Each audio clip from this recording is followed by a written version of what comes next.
سامسونج اس 25 بلس الجديد.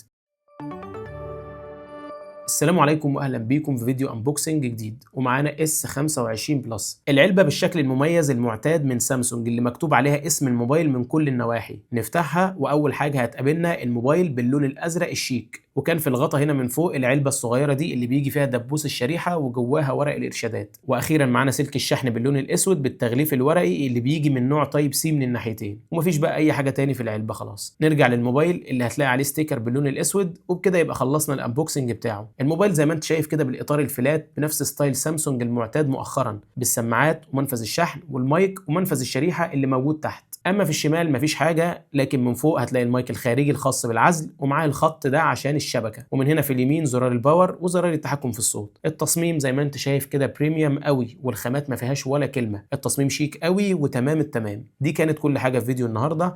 استنوني ان شاء الله في فيديو المراجعه الكامل قريب على القناه. شكرا على المشاهده، وشكرا 50,000 مشترك. مع السلامه.